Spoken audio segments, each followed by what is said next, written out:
Hello students, this is Manish. आज के इस वीडियो में जो है हम सीखने वाले हैं एक मुस्लिम लॉ से रिलेटेड टर्म है जो आप लोग परिचित होंगे।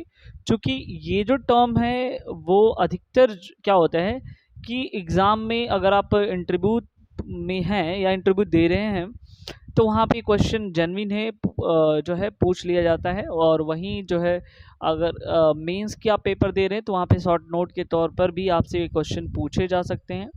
और आप किसी भी स्टेट की तैयारी कर रहे हो, चाहे वो यूपी हो या बिहार हो, जिस जगह पर मुस्लिम लॉ अगर मेंस के पेपर में आपका है तो ये टर्म जो है काफ़ी इम्पोर्टेंट है।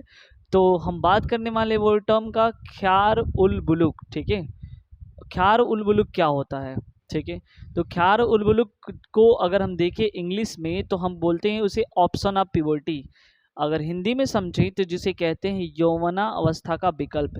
देखो, ये जो ख्यार उल बुलूक है जो मुस्लिम टर्म में है, एक्चुअली में ये एक अधिकार है, ये एक राइट है। और ये राइट किसको मिलता है?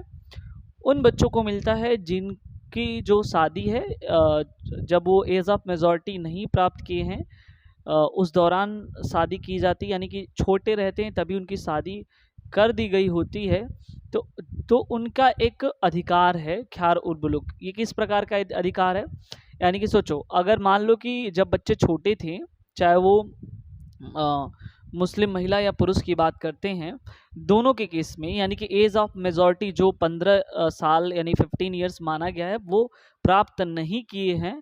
ठीक है, तो ऐसे केस में क्या होता है कि अगर उनकी शादी हो गई है तो उनको चाहे किसी कंसेंट के द्वारा, जैसे मान लो उनके पिता या पिता के पिता, फादर के फादर जिसे पितामह कहते हैं, उनकी उपस्थिति में अगर शादी हो गई है तो उन बच्चों को ये मुस्लिम लॉ जो है अधिकार देता है, राइट्स देता है कि जैसे ही वो अपने एज ऑफ मेजॉरिटी को प्राप्त कर लेते हैं तो वो क्या करेंगे, जो है अगर इसका अनुमोदन कर देते हैं। ठीक है, ये अनुमोदन का करने का मतलब कि हाँ ये ठीक है, हम लोग मतलब अपने तरह से ही जो है किसी, चाहे बाई कंडक्ट या जो है जिस तरह से भी वो अगर ये सर्टिफाइड कर देते हैं कि हाँ वो जो इनकी अनुपस्थिति, इनकी जो अप्राप्तव्य के केस में जो शादियां हुई हैं वो इन लोगों से मतलब उससे ये ठीक ठाक है, कोई दिक्कत नहीं है। जिस फाइनली कह सकते हैं कि अनुमोदन कर देना, हामी भर देना, तो ये जो है वैलिड माना जाता है। ठीक है, और अगर ये जो है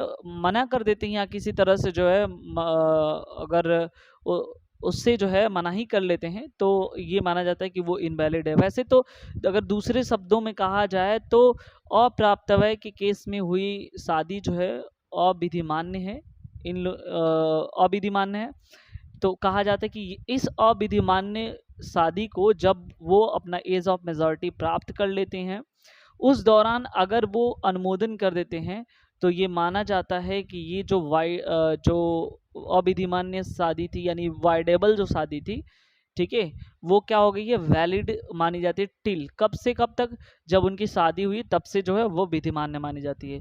अन्यथा अगर मान लो कि दोनों में से कोई एक पक्षकार, सपोज करो लड़की या लड़का, दोनों में से कोई एक पक्षकार जो है अगर उसका अनुमोदन नहीं करता है तो ये माना जाता है कि वो on the behalf of parties हो, वो क्या माना जाएगा, वाइडेबल माना जाएगा। यानी कि जो है वो शून्यकरणी मानी जाएगी। इसी अधिकार को, इसी राइट्स को जो है हम जो टर्म इस्तेमाल करते हैं मुस्लिम लैंग्वेज में उसे कहते हैं ख्यार उल बुलुग, या हिंदी में कहा जाए उसे यौवना अवस्था का विकल्प या ऑप्शन ऑफ पिवर्टी के नाम से जानते हैं। आई थिंक ये पॉइंट्स आपको समझ में आएगा। यदि ये पॉइंट समझ में आया है तो प्लीज़ लाइक ज़रूर करें। अगर हमारे चैनल में नए व्यूज़ हो तो सब्सक्राइब ज़रूर करें। Thank you so much.